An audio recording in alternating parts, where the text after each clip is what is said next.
Hi, welcome to our channel of IGNOU Audiobooks, Indira Gandhi National Open University, School of Sciences, SOS, Others Programs, Appreciation Course on Environment, ACE, Block-1 Environmental Concerns, Unit-2 Natural Resources, 2.1 Introduction. In the previous unit you have studied what constitutes your environment and how ecosystem supports myriad living organisms including human beings. You have also understood the importance of environment. In the present unit we shall discuss the resources or the wealth nature has given to us, as these are essential for survival and future development. Therefore, it is our prime concern to use our natural treasures wisely and judiciously. Our demand on natural resources is rapidly increasing. However, it is believed that the resources are being used indiscriminately. This is partly because of the tremendous increase in our population, and partly there is lack of realization on our part that these resources are limited and will be exhausted one day. Our industrial and technological development has surpassed the rate at which these resources are being used. It is significant to mention here that, for centuries, the resources of some of the countries have been exported as raw material to dominant or developed countries. The poor countries still have to export some precious minerals to the same countries which are now called developed countries. For example, we are nowadays exporting cadmium, a silvery metal, to foreign countries so as to earn foreign currency to meet out other necessities. The metal is extremely useful and is used for a variety of purposes like making cadmium rods for nuclear reactors and cadmium silver cells for electronic watches, etc. As of now, we are not able to make much use of this precious metal due to low level of technological development in our country. If tomorrow our mineral reserves of this metal are exhausted, we may be forced to import it at much higher cost.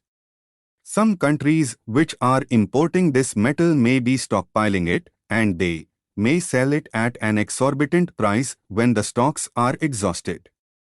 There is another reason to conserve and safeguard our natural resources, as their supply is not unlimited, and in fact some of the resources occur only in scant quantity.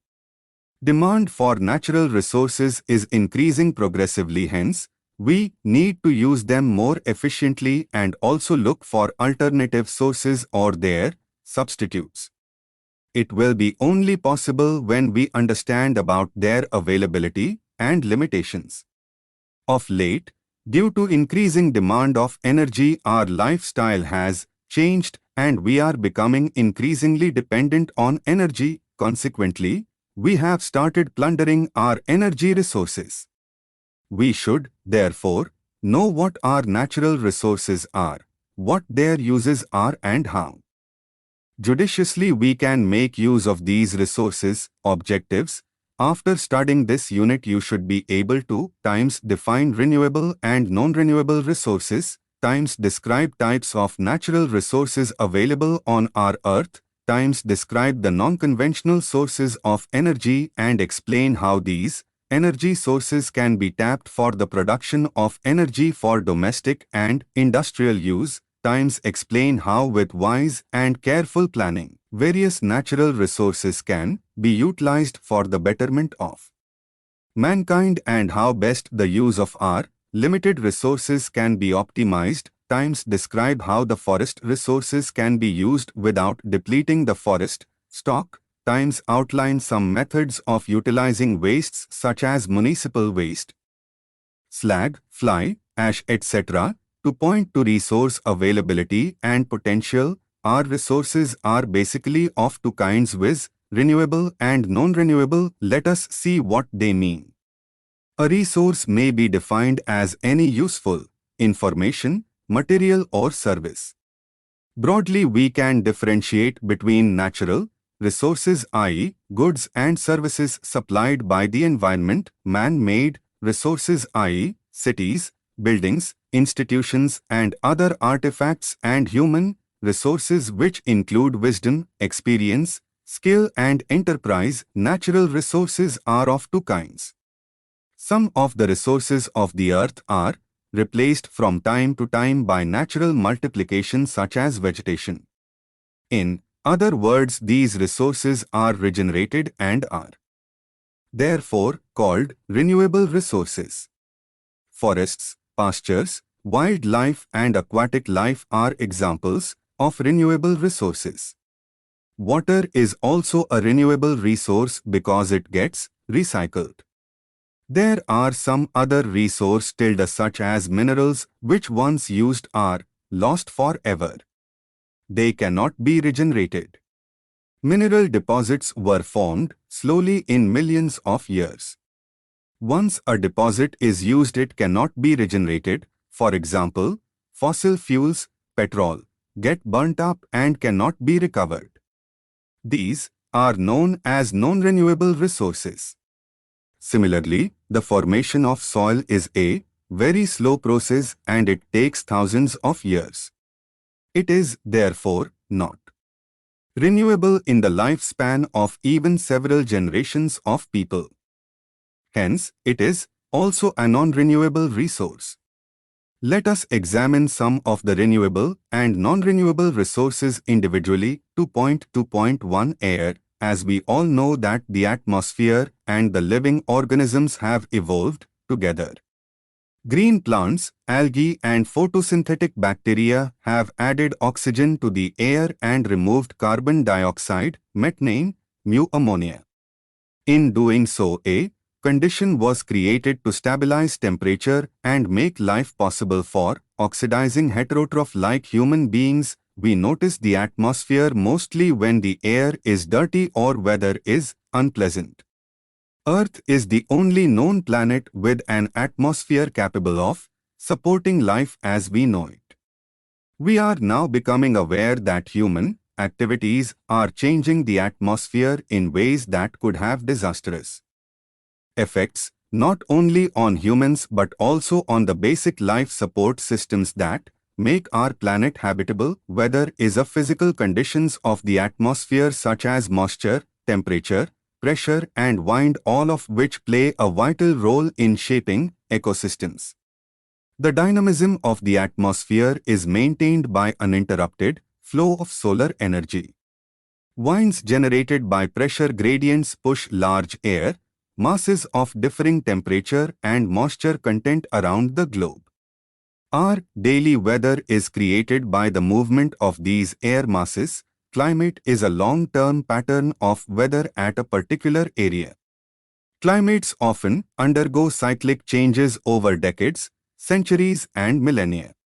As human activities change the properties of the atmosphere, it becomes more difficult and more important to understand how the atmosphere works and how the weather and climate will change due to human impact. Weather and climate are important not only because they affect human activities, but because they are primary determining factors of biomes and distribution of ecosystem. Compression concentrates most gas molecules in a thin layer called troposphere near Earth's surface. The upper layers of the atmosphere, while to dilute for life, play an important role in protecting Earth's surface by intercepting dangerous, mutagenic ultraviolet radiation from the sun.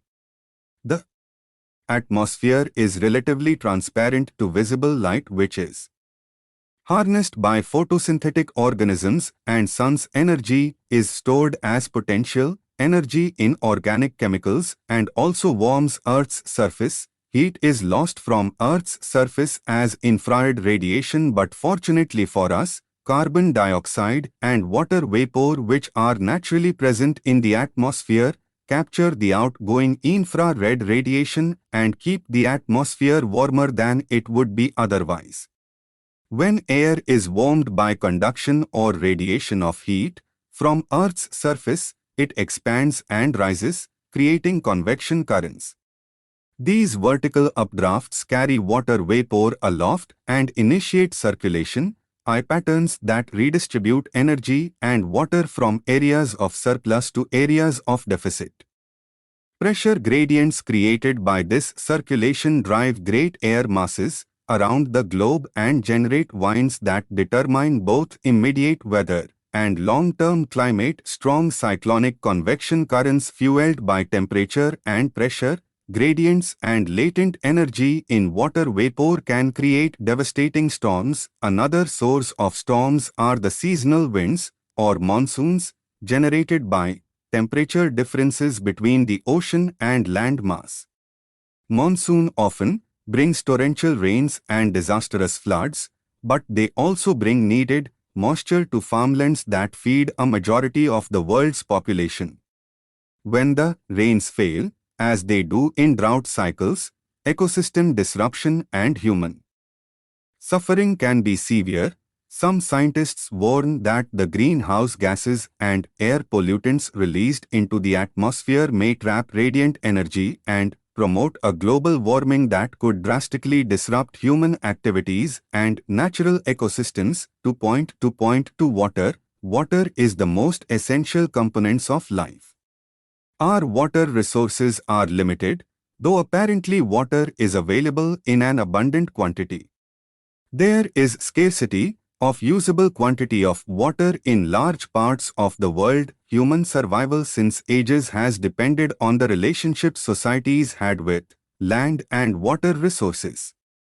This relationship has been evolving ever since riverbanks and river valleys influenced the early human settlements. Many early civilizations have flourished on the riverbanks and perished in the river foods. Some probably due to the faulty watershed river basin management. However, eventually human beings had come to understand the cyclical relationship of water with land. This understanding led to the creation of tanks. Using highly developed engineering techniques, fresh water is one of the most important substances for sustaining human life, considered as the important one in the 5 elements: earth, fire, air, space and water. It was revered and worshipped and treated by all with respect. This is because a mere 1% of all water on the planet is readily accessible for use. Of this amount, about 73% goes to agriculture, 20% to industry, and the rest is used for domestic and recreational needs such as drinking and other non-potable uses. But in the past 2 decades, the modern development and mismanagement of water resources have resulted in huge water shortages.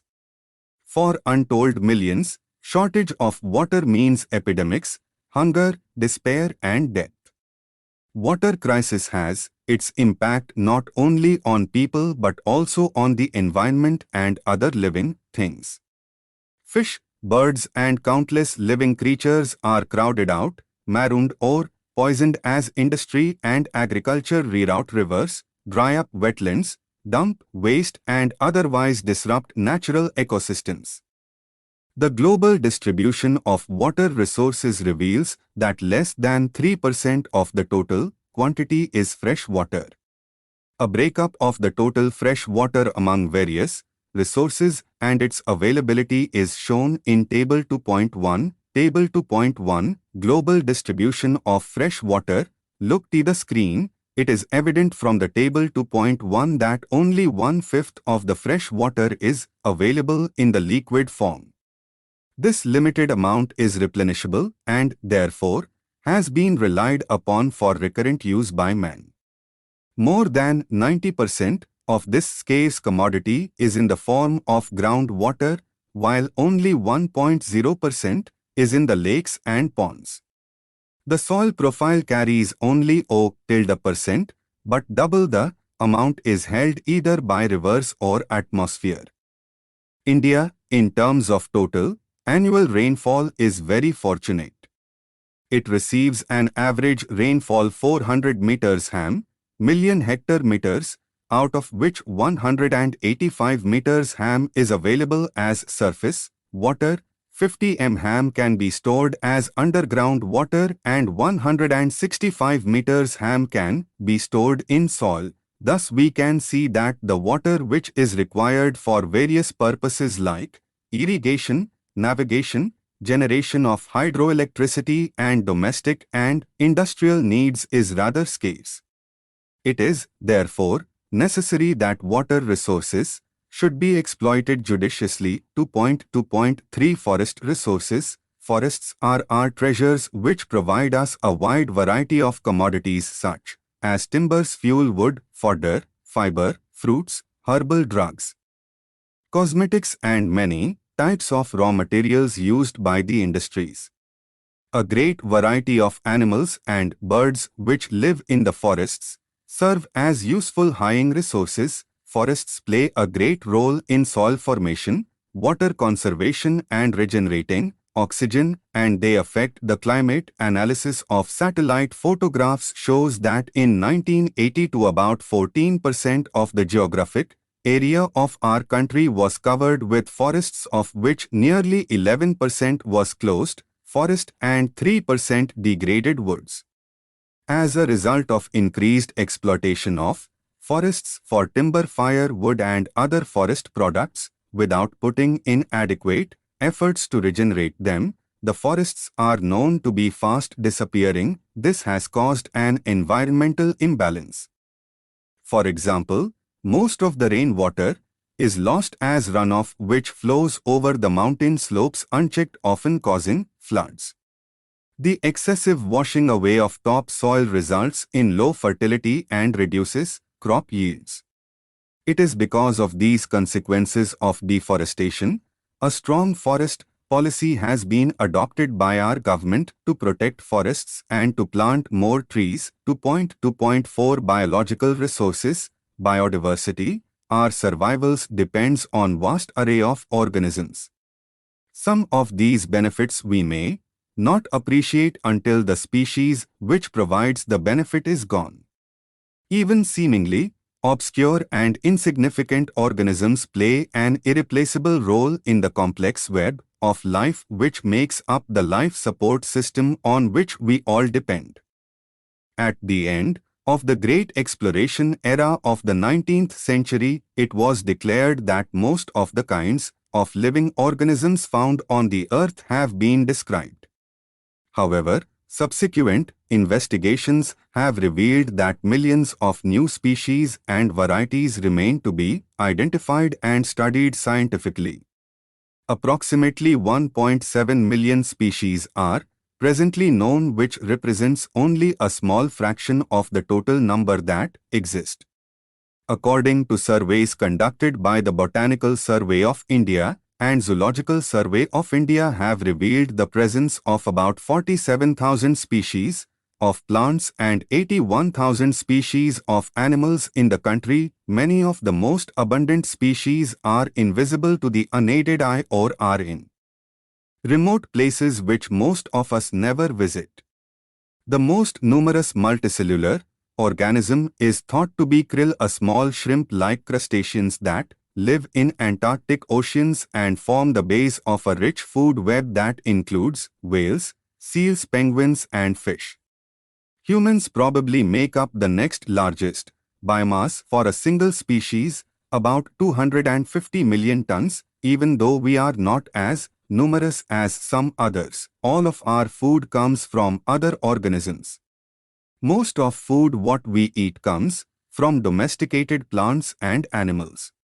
The source of seafood is generally free, roaming wild marine organisms. Aquaculture, the cultivation of aquatic species, is growing in importance as a food source in many areas and presently contributes only 10% of approximately 70 million metric tons of seafood harvested worldwide annually. Wild plants also make up a welcome dietary supplement for people in many countries. Our domestic food supply also benefits from wild species agricultural. Plant and animal breeding programs often incorporate traits of their wild for improving yield, increase disease resistance and incorporate other desirable traits. A large number of plant species have a great potential as Food sources and better adapted to local conditions in contrast to domesticated crop varieties. Wood is one of the most valuable commercial products we obtain from wild species. Trees can be cultivated in plantations. The growth rate of most tree species is low, consequently we depend on natural forests for much of our 3 billion cubic meter year wood consumption. We obtain valuable products from forests such as rattan, cane, sisal, rubber, pectins, resins, gums, tannins, vegetable oils, waxes and essential oils. Wild plants and animals are important source of drugs, analgesics, painkillers, pharmaceuticals, laxatives, antibiotics, heart regulators, anti-cancer and anti-parasite drugs, blood pressure regulators, anticoagulants, enzymes and hormones. Natural biological communities play an important ecological roles in producing and sustaining habitable environments. Soil formation, waste disposal, air and water purification, nutrient cycling, harvesting of solar energy, and management of biogeochemical and hydrological cycles all depend to a great extent on wild plants, animals and microbes. Wild species maintain the ecological processes at no cost to us, and they represent a genetic library of information we could never reproduce. Biological resources are diminished or destroyed in a number of ways. Natural changes in the environment eliminate once successful species or reduce their numbers to more remnant populations. Humans disrupt ecosystems and extirpate species both deliberately and accidentally. 2.5 Food resources. There are thousands of edible plants and animals in the world, of which there are only about a dozen plants cultivated for their types of seeds and graris, 3 root crops, 20 or so common. There are common fruits and vegetables, 6 mammals, 2 domestic fowl, and a few fish and some other forms of marine species serve as food for humans. There are some important major crops like wheat, rice, maize, corn, potatoes, barley and oats, cassava and sweet potato, sugar, cane and beet, pulses, legumes, sorghum and millet, vegetables and fruits, meat and milk, fish and seafood, the 3 crops on which majority of mankind depends for its nutrients and calories requirements are wheat, rice and maize. Wheat and rice are most important staple foods for most of the people.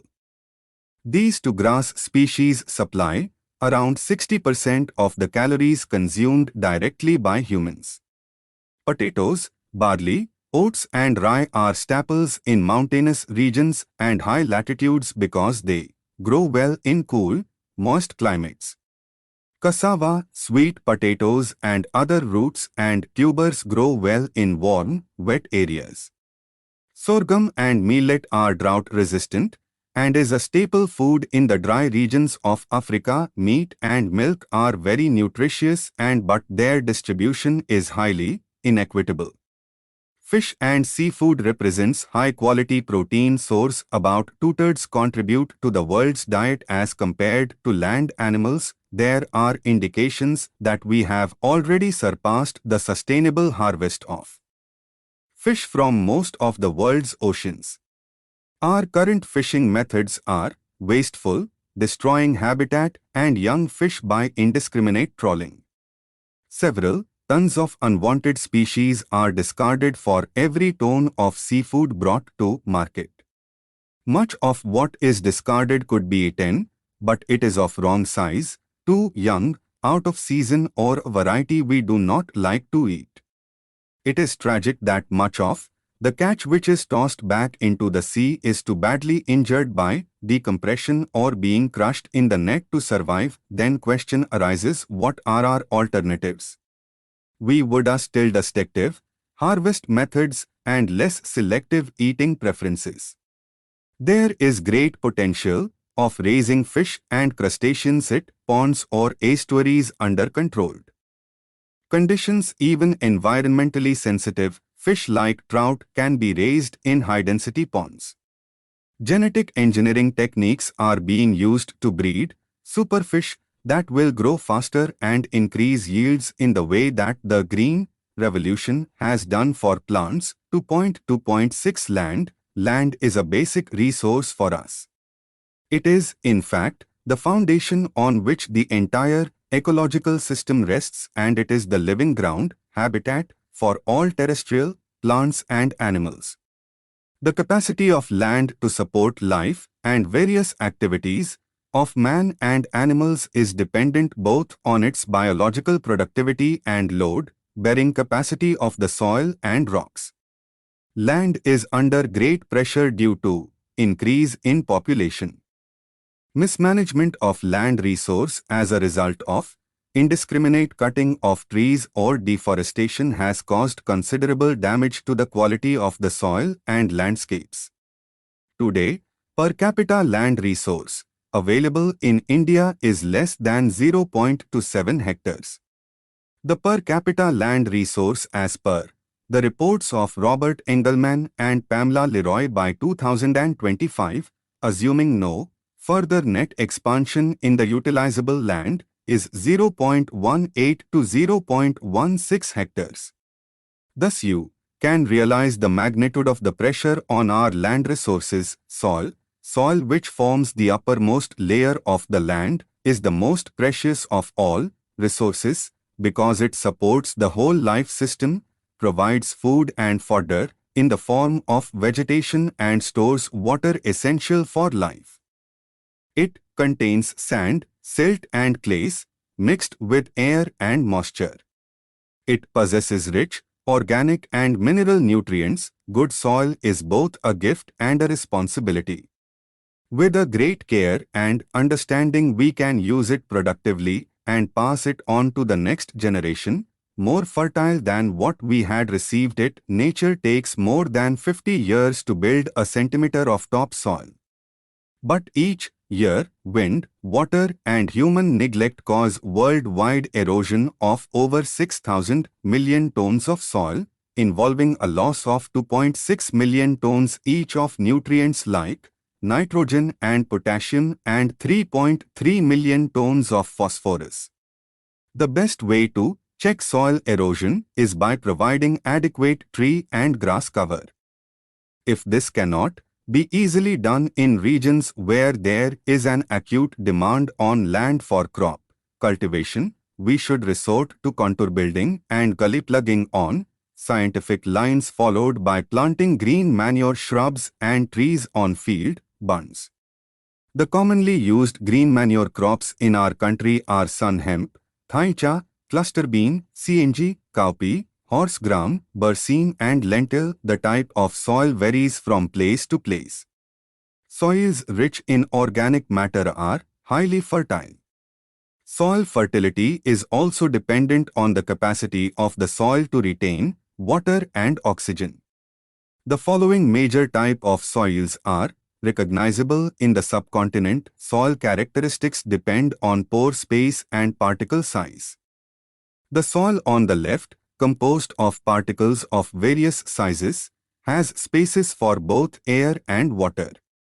The soil on the right, composed of uniformly small particles, is more compacted and has less space for either air or water.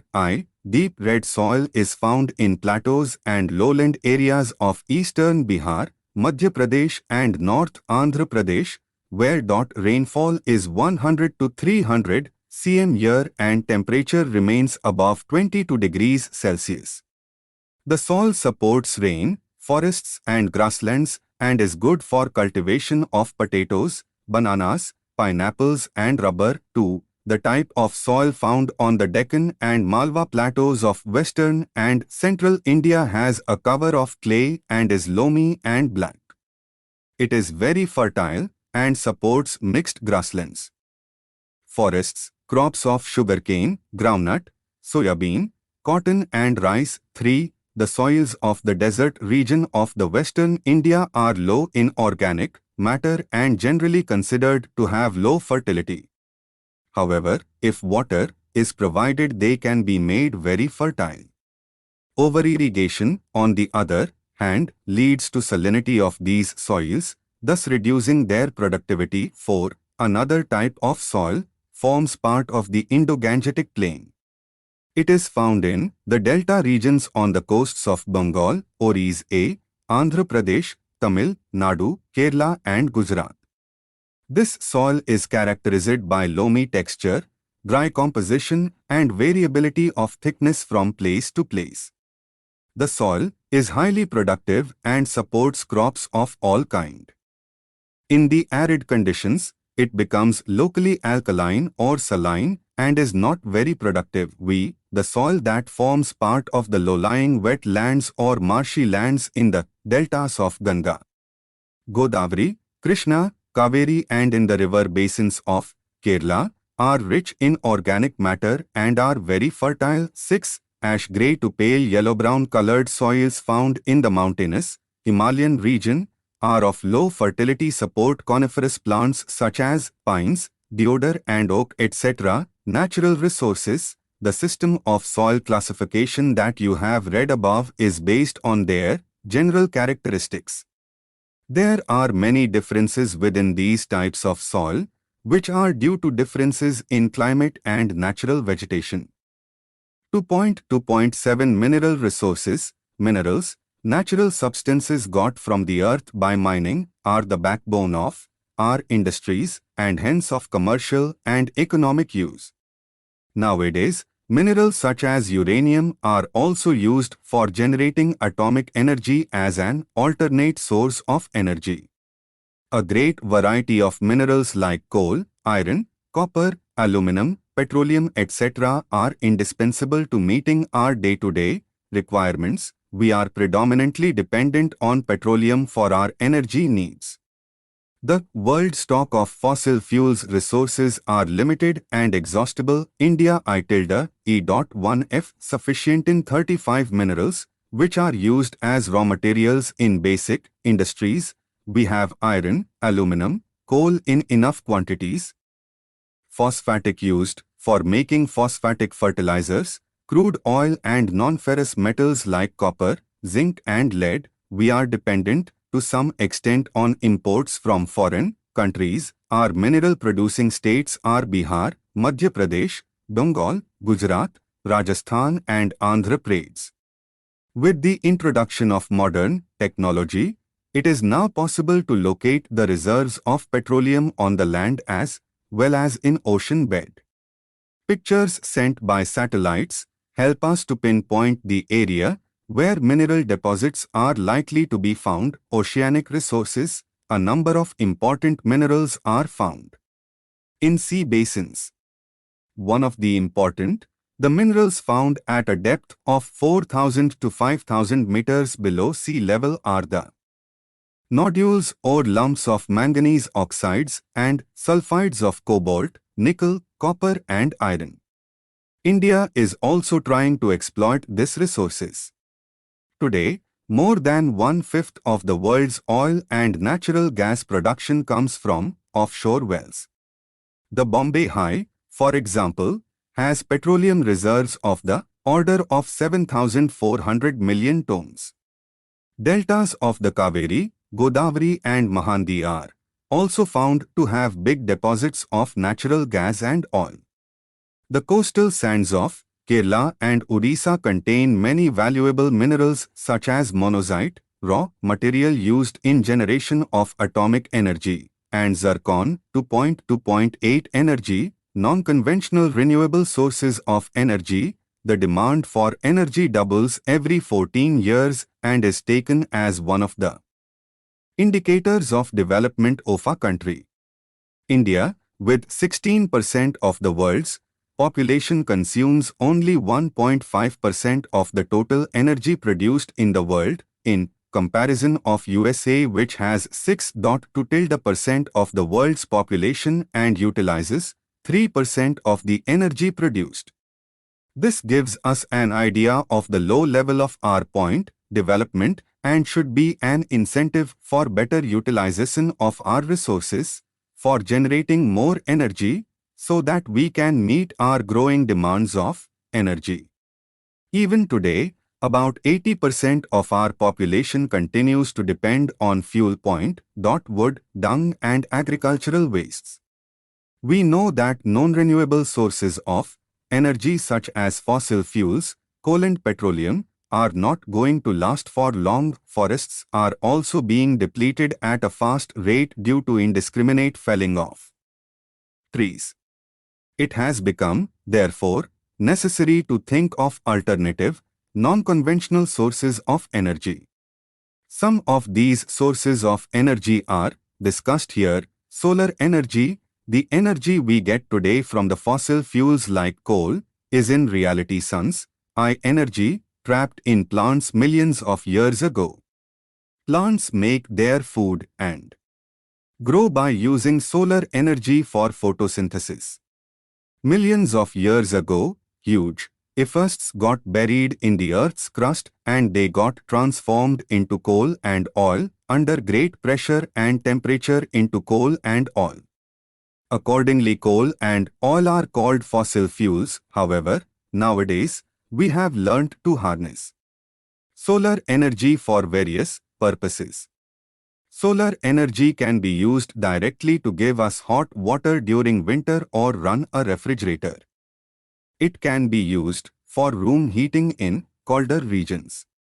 Solar energy can be used with the help of photovoltaic cells for producing electricity for driving vehicles and for illumination. In a desert like Rajasthan, solar energy received at the Earth's surface is recorded 200 watts per square meter per hour.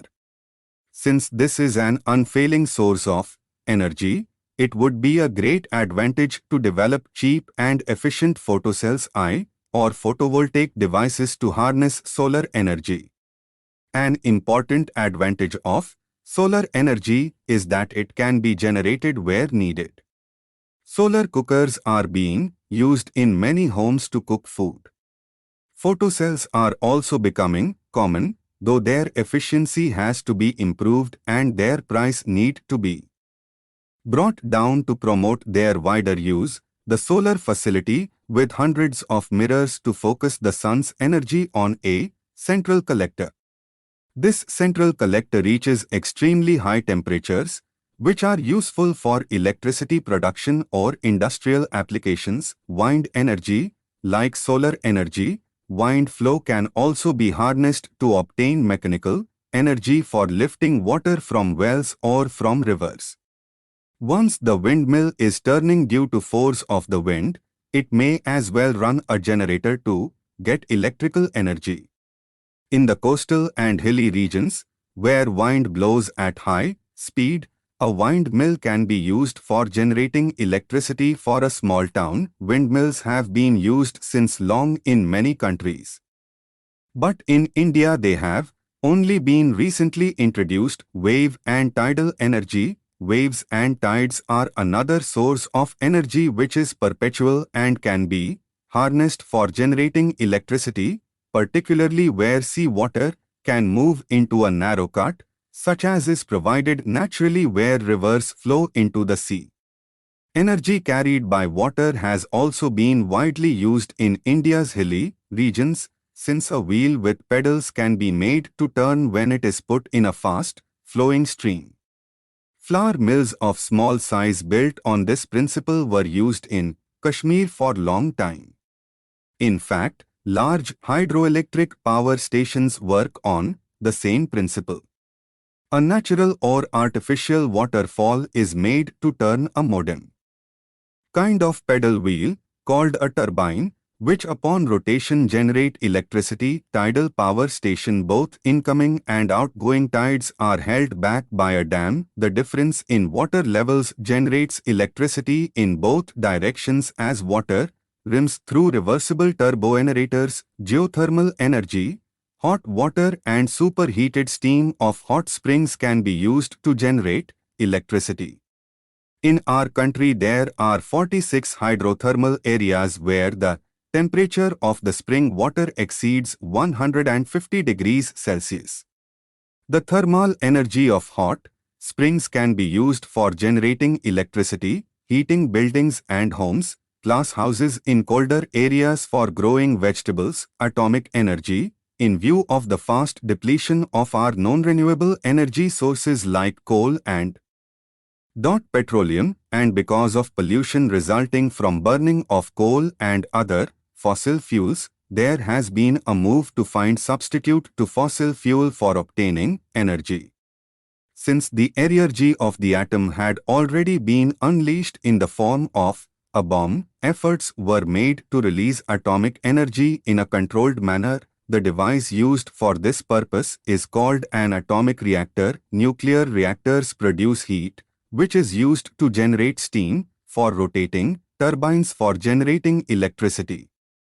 It is estimated that 1 kilogram of natural uranium, written as 235 U, generates energy equal to that produced by 35,000 kilograms of coal. Energy production from nuclear fuel like uranium is relatively clean, efficient, and can serve as a substitute for coal and petroleum. However, nuclear reactors need to be situated at places far away from human habitation. They have to be operated under strict safety control to prevent any accidental leakages of radioactive material. The radioactive wastes have to be carefully disposed of. India is very short of energy, and all of you may have heard or experienced power cuts or load shedding. We have planned to set up more nuclear power plants and to meet our growing need of electric powder biogas. You may have heard of the use of cattle dung for production of biogas, which is a source of energy used for cooking. Through a simple process, cattle dung is used to produce a gas that contains about 55% to 70% inflammable methane gas and is clear and efficient fuel for out rural areas. Water weeds like water hyacinth, water lettuce, salvinia, hydrilla, duckweeds, and algae are found to be useful supplement to cattle dung. Biogas can also be used to raise steam, which in turn may be used for running engines or machines in factories or for running turbines to generate electricity. It has been found that large biogas plants can supply the needs of a number of families or even small villages. The residual dung or the digested slurry left after generating biogas can be used as manure for agricultural purposes. This is an economical way of obtaining energy from organic wastes. In China and India, great efforts are being made to install tens of thousands of biogas plants in rural areas. 2.3 Resource scarcity and degradation. You have studied about various natural resources such as land, water, soil, minerals, etc. You know that these resources are scarce, limited and precious, and should be used more efficiently. We will now discuss as to why there is scarcity of resources, how the resources are being currently used in our country, and how they lead to resource degradation, and as to how their uses can be optimized. Land is the most precious resource because its produce supports all the living organisms including human beings. Nearly 56% of land in India is arable land. 1% of land is permanent crop use, 23% is covered with forests and woodland, 4% of the land is used as pasture land, and 16% is used for various other purposes. Soil erosion causes a great harm to productivity of our land because in this process soil is broken up and washed away by water or swept away by wind. Large-scale degradation of land indicates careless and unwise use of land and mismanagement of our land resources. Today, nearly 24% of our population lives in urban area. The rapid increase of urbanization and migration of population from rural to urban areas lead to two serious consequences. Migration of people to cities increases their population and expands their size. through the conversion of agricultural land to housing, office and factory building, roads and bridges, etc. Rural land, on the other hand, may remain underutilized. The quality of life in the cities often deteriorates due to growing population. Sewage and water supply come under strain. City transport system gets overloaded and growing fleet of vehicles cause more pollution and congestion, or the poor rural migrant end up in unhygienic slums. Migration can be checked only if the living conditions in the villages are improved. Particularly transport and communication, healthcare, education, and other basic amenities like clean water and good sewage disposal should be provided in rural areas. Setting up of rural industries generate new employment opportunities for the growing numbers. Innovative development of rural areas will restrict people from leaving their villages for urban areas. Water used for irrigation of field or for drinking is obtained from rivers and streams and from wells, which give access to the underground water reserves. In spite of the abundance of the water flowing down the rivers or stored underground, most of the villages, even today, do not have adequate supply of good quality drinking water. Many people in developing countries have inadequate water supplies. In India, 8,000 villages have no water at all. Women and children, who do almost all the domestic chores, walk long distances daily to the nearest well or river to fetch water. Often, the water is contaminated and unsafe for drinking. In rural areas, often drinking water has to be brought from distances of over few kilometers. Even all the towns do not have a municipal water supply system. On the other hand, a lot of water is misused or wasted.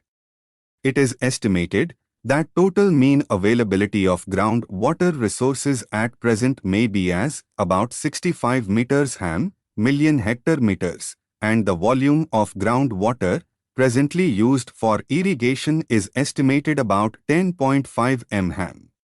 Groundwater often remains underutilized. If necessary equipment and energy are available to pump it out, it could provide assured irrigation to sizable part of our land forest cover. An analysis of satellite imageries and aerial photographs indicates that in 1982, about 11% of land area in India was thick forests and the remaining 3% degraded or thin forest. The world figures are much higher than this, and a higher figure is considered necessary from the point of view of climate as well as maintenance of the composition of the air we breathe. In India, most of the forest's resources are used as fuel by people living in or around them. A good deal of forest trees are felled for timber and for packing fruit and for making paper. Besides, forests are being overgrazed by an increasing number of cattle. During the last 30 years, approximately 4.3 million hectares of forests were converted into agricultural fields or lost in the construction of dams and roads. According to the latest information, the country is losing its forests at the rate of 0.16 million hectare every year. If the present rate of deforestation continues, a good deal of the country would become a mere stretch of degraded grassland and will encourage drought and floods on a regular basis. Minerals like coal, iron, copper, steel, etc. are used in all kinds of industries and in everyday life. The rate of consumption of minerals is increasing every year. Although the per capita consumption of some minerals like limestone and iron ore is higher than some other minerals like bauxite, clay, gypsum, silica, sulfur, coal, etc. Our per capita mineral consumption is very small compared to that of the developed countries like USA, USSR or Japan. A major proportion of the minerals produced in the country are exported to other countries as raw material to foreign exchange. However, quite a few minerals, like uranium, diamond, crude oil, etc., are imported in one form or another. An important aspect of resource utilization pertains to the management of waste for extracting the useful resources from it. Let us now consider the utilization and recycling of waste materials. 2.4 Optimum resource potential and utilization. Human social system can adapt to resource scarcity in a number of ways. Some economists point out that scarcity provides the stimulus that catalyzes innovation and change. As materials becomes more expensive and difficult to obtain, it becomes cost-efficient to try to discover new supplies or to use ones we have more carefully. Several factors can mitigate the effects of scarcity. 1. Technological inventions can increase efficiency, extraction, processing, use and recovery of materials. 2. Substitution of new materials or commodities for scarce ones can extend existing supplies or create new ones. For example, substitution of aluminum for copper, concretes for structural street, and synthetic fibers for natural ones has greatly helped to remove constraint from their limited supplies. Trade makes remote supplies of resources available and may also bring unintended benefits in information exchange and cultural awakening. Discovery of new reserves through better exploration techniques, more investment and looking in new areas becomes rewarding as supplies become limited and price rise. Recycling becomes feasible and accepted as resources become valuable. Recycling now provides about 37% of iron and lead, 20% of copper, 10% of aluminum and 60% of antimony that is consumed each year in USA. Notably, we can discuss the ways as to how we can optimize the use of resources. 2.4.1 Waste recycling. Some of the materials once used need not go waste, these can be reused. The process through which the waste materials are made usable again is known as recycling. Scraps and used metals. Scrap metal is produced in large quantities in mills and factories. Old used metal from discarded vehicles, machine, aircrafts, ships, buildings, etc. Fig. 2.29 can be melted and recycled for useful purposes.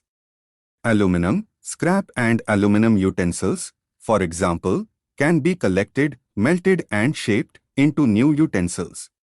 We can meet the growing demand of such scarce metals as copper, zinc, lead, platinum by recycling the metal scrap. The richest one we have are mountains of scrapped cars, offers a rich, inexpensive, and ecologically beneficial resource that can be mined for a number of metals. Minerals remelt and reshape scrap iron and steel. They not only extend our mineral resources by recycling discarded materials, they also conserve energy and are cheaper to operate than traditional integrated mills that depend on virgin ore. Wastewater, domestic and municipal waste is rich in organic matter. If this kind of water is made free from disease-carrying germs and poisonous elements, it can be used for irrigation of farms, gardens and other vegetations. For the removal of organic waste, sewage is treated in a tank or in ponds for several days. In doing so, the heavy particles settle down to the bottom by themselves, while the finer particles are made to settle down by adding alum and caustic soda. The clear liquid is then allowed to pass through filters or sand or earth. The finally air is blown through it.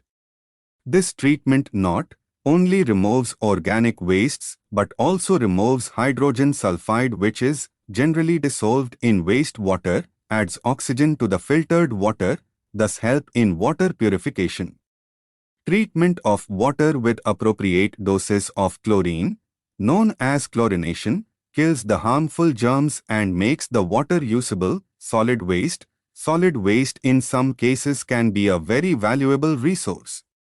A good example is the factory at Yokohama in Japan, which is engaged in converting waste paper into toilet paper.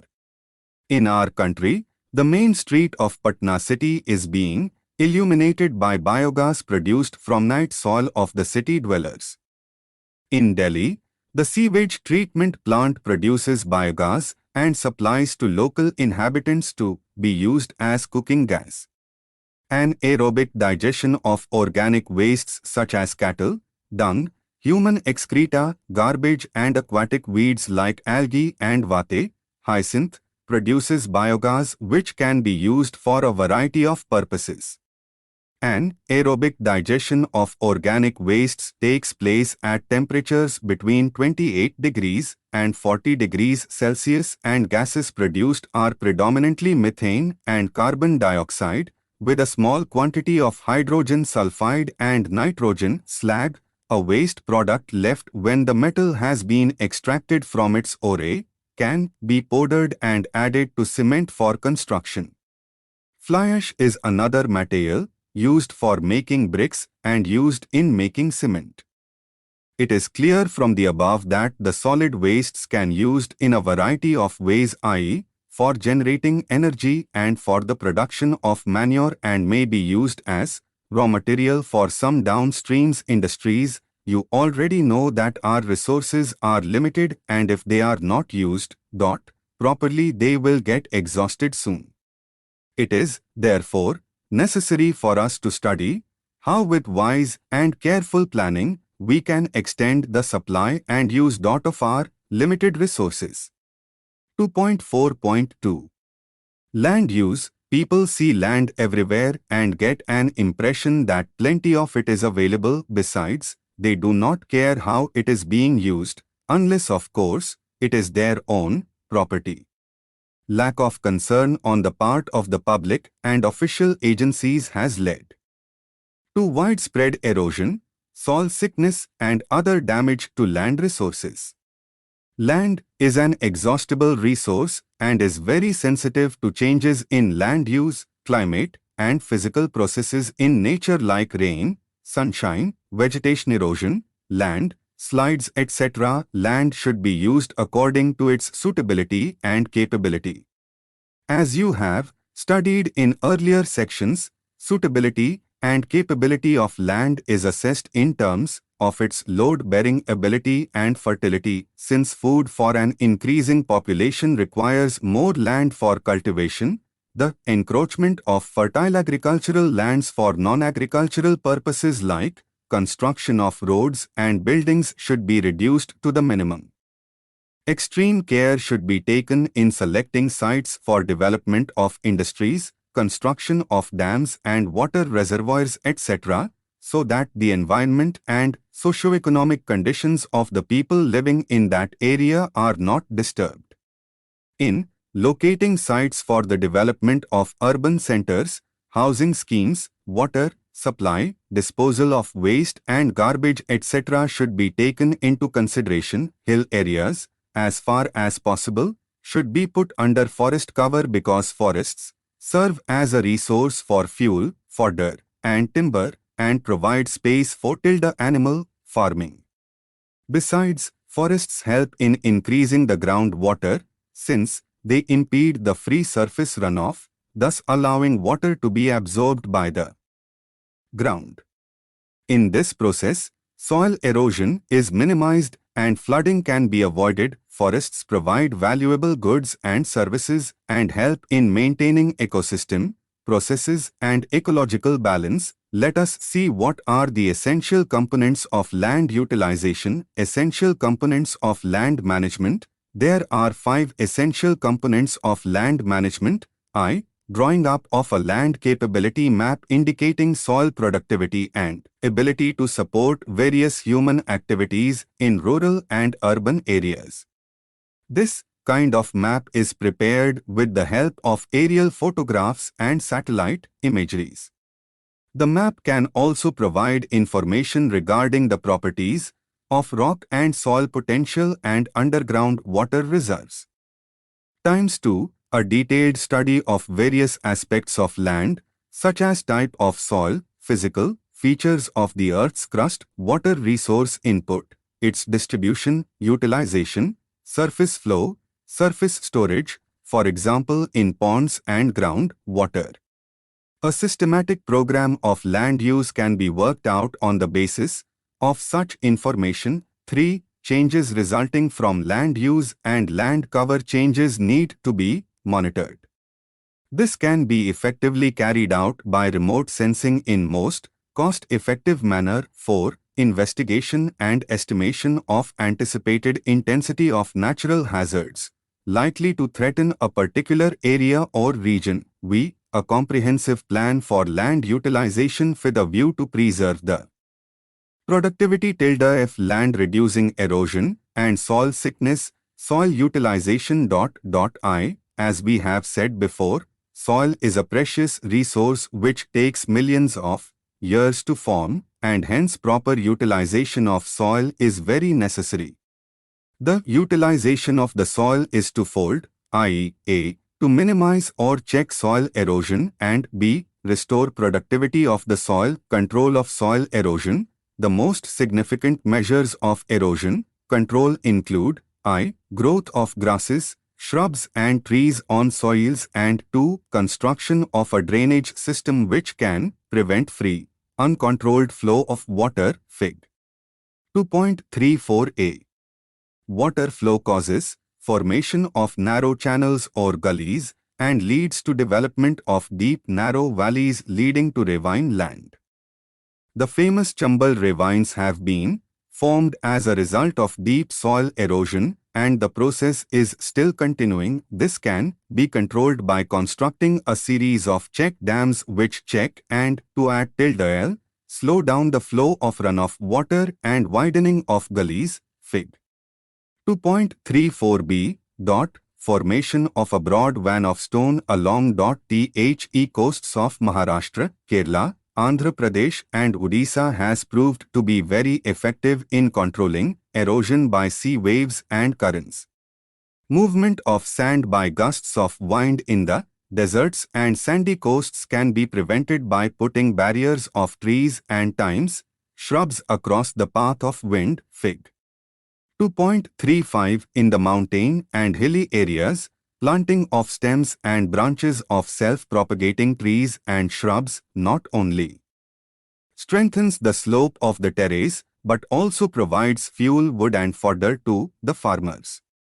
Alternation of beds of crops with strips of grasses, shrubs, trees, madge, sugarcane, cotton and tobacco prevent erosion and brings about stabilization of the mountainous and hilly areas. The most effective step in controlling erosion and mass movement, such as landslides in the hills, is the construction of a network of the drainage ditches, which are filled with fragments of stones or bricks so that water flows out through them. The hill slopes are stabilized by constructing walls around them, which allows the free passage of water. On the vulnerable slopes, a cover of vegetation is provided, and in the beginning, seeds are covered with coir netting pegged firmly to the ground as shown in Fig. 2.36. Netting checks erosion by holding the soil material together and adds nutrients. The quick growth of grass stabilizes the soil. Treatment of soil sickness. Due to overuse without rest, soil becomes deficient in the requisite nutrients and loses its fertility. Rotation of crops and vegetables, such as peas and beans, helps to remove the nutrients deficiency. Plants such as peas add nitrogen to the soil and thus increase its binding property as well as productivity. The roots and offshoots of the crops and their remains are left in the field for a certain period of time to protect the soil from erosion. It is found that excessive irrigation causes complete saturation or waterlogging of the soil, which consequently loses productivity, partially or completely. As a result of over-irrigation in some areas, salinity and alkalinity of the soil increases, making it sick. This kind of soil sickness can be controlled by, first of all, sealing off all points of leakage from canals, reservoirs, tanks and ponds, and use of only the required amount of water. Alkalinity and salinity of the soil can also be reduced by suitable application of some chemicals like gypsum, a chalk-like substance, from which plaster of Paris is made, phosphogypsum, gypsum with phosphates, pyrites, sulfides of copper, iron, etc., in addition to organic manures and fertilizers. Planting of salt-resistant plants such as barley, millets, soya, cotton, spinach, date palm is another way of overcoming the problem of salination of the soil. 2.4.3 Utilization of forest resources. Considering the ever-growing demand of fuel wood and timber as well as realizing the importance of conserving our forest resources, it has become necessary to find alternative fuels as well as raw materials to manufacture paper, sports goods, packing cases, furniture and beams used in buildings. Research is going on to develop alternate sources. In some cases, plastics and composite materials have been successful in replacing the use of timber. The other way is to cultivate quick-growing trees and herbaceous in large numbers in selected farms of degraded or wastelands. This will provide us fodder, fuel wood, timber, fruits and seeds. If deforestation has to be stopped, some necessary steps have to be taken. Adoption of a scientific method of harvesting forest stocks. 2. Developing a reliable mechanism of regular monitoring of forest growth. And 3. Establishing an effective system of fighting forest fires. 4. Strictly enforcing laws to deal with unauthorized cutting of trees. Tree plantation on a mass scale of fast-growing tree species such as poplar, casuarinas, etc. should be undertaken. Fig. 2.37 The productivity of tree plantations is found to be greater than that of natural forests. In a well-irrigated tree farm, the productivity may be as high as 45 tons per hectare per year. Social forestry. Villagers can partly meet their needs for firewood and small timber by growing fast-growing trees planted within the limits of his village, along the footpaths, roadsides, alongside railway tracks, side roads or canals and streams, boundaries of fields and NPTY spaces.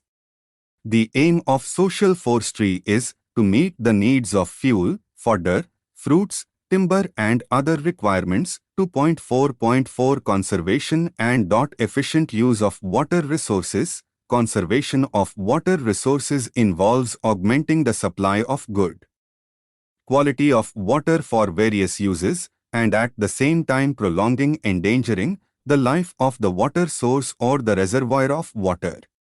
In other words, efforts should be made to see that water of the right quality is available for all kind of uses and 2. There is no misuse or wastage of this precious resource. Recharging of groundwater is the most important aspect of the water use. In the mountains and hills, the watersheds are covered with vegetation. The litter-covered soil of the watershed allows infiltration of rainwater, which finds its way to the aquifers. In urban and rural areas, storm water, used water or domestic drain can be fed into pits, trenches, or any depression from where water may infiltrate and enrich underground aquifer. Flood water can be injected into aquifers through a series of deep pits or it can be spread on the fields through a network of ditches. The excess flow of normal as well as flood water can be diverted to areas where there is scarcity of water. This will not only prevent flooding and minimize the flood change sometime but will also alleviate water scarcity through proper treatment of domestic and municipal waste waters. One can obtain a supply fit for many industrial and agricultural purposes. The treatment of wastewater involves removal of pollutants, germs, and toxic elements.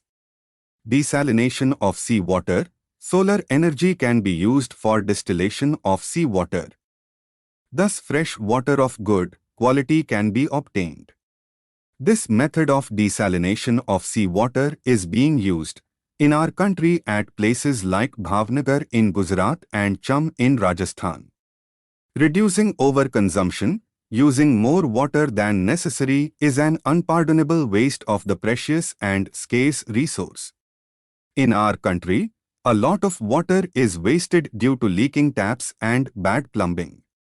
There is also need for a check on excessive irrigation, so you see, there are ways in which we can better manage our limited resources times 2.4.5 Conservation of mineral resources. In the previous unit you have studied that mineral reserves are present in a limited quantity and they can be exhausted. At the present rate of consumption, many of them will not last long. Conservation means that there should be judicious use with minimum wastage.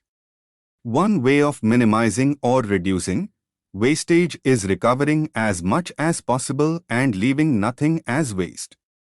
The quality of lower grade ore can be improved by processes which remove undesirable materials like earth, rock, etc. and give enriched ore. As described in the previous section, scraps of used metals can be recycled or used again. This will reduce the pressure of demand on many mineral reserves. The alloys of magnesium are fast replacing steel and are also reducing the demand for copper, lead and tin which are in short supply. There is a need to find substitutes for metals like mercury, gold, silver, platinum, etc. and also for asbestos. Further, the natural environment of the area from where the mineral ores have been taken out needs to be protected from deterioration. The dug-out parts are devoid of nutrients. Hence, they remain barren and do not allow the growth of any vegetation. Such waste or damaged lands can be covered by fresh topsoil, Fig. 2.38 Use of fertilizers, sewage water, domestic or municipal waste, farmyard manure, etc. will help in restoring the fertility of these degraded ions. Monitoring of resource utilization, continuous recording of the changes in the quality and quantity of various resources is as important an element of resource planning as evaluation of original reserves. The monitoring of resource utilization is best done through remote sensing. It involves studying the nature and size of reduction or deterioration of the forests, soil, land, mineral deposits, water bodies, and snowpacks. For example, monitoring of the behavior of rivers will help us in averting or reducing the menace of floods and erosion. Monitoring has also demonstrated that over-irrigation of arid or semi-arid areas causes salinity or alkalinity of the soil. Such harmful effects of over-irrigation are witnessed in southern Haryana and adjoining Rajasthan. 2.5 Activities. You have read about different types of resources and how these resources influence activities of human being. You must be feeling tempted to undertake certain activity which may enable you to learn aptcut the natural resources found in and around the place where you live. 1. You can go to a nearby village and see the resources nature has provided to us. See how the people of the village subsist on their resources. You can note down the resources, see that they are being used judiciously by them. If not, then point out the lacuna persisting in the usage of these resources. 2. You can go to a nearby forest and see the biological diversity that exists there. Make a record of wildlife, both plants and animals, found there and observe their interaction. 3. You can go to a nearby petrol pump and observe the number of automobiles coming for refueling there. Try to obtain sale of petrol on a day for past 3 to 4 years and ascertain the trend of petrol consumption over 2.6. Summary. In the present unit you have studied about two categories of natural resources viz. I. Renewable resources, such as water and forests. 2. Non-renewable resources, like minerals, fossil fuels and land. Times it is important to make best use of the limited resources. You have also learnt about potential application of various sources of energy such as solar energy, wind waves, hot springs, atomic energy and biogas etc. which can be used as alternate sources of commercial energy. Times a comprehensive plan of efficient use of land will enable us to preserve our land resources and prevent soil erosion or soil sickness. Times application of scientific methods monitoring and management of growth. Times of forests, establishing a system for controlling and preventing forest fire, and by strictly implementing of forest laws we can conserve our forest resources. Times recharging of groundwater reservoirs, diversion of excess water from the area of abundance to an area of scarcity, recycling of used water and desalination of sea water can greatly improve water availability to our people. Times waste recycling will not only reduce environmental pollution but also help conserve mineral resources. Thank you. Subscribe to our channel for more updates, and we will see you with the next chapter.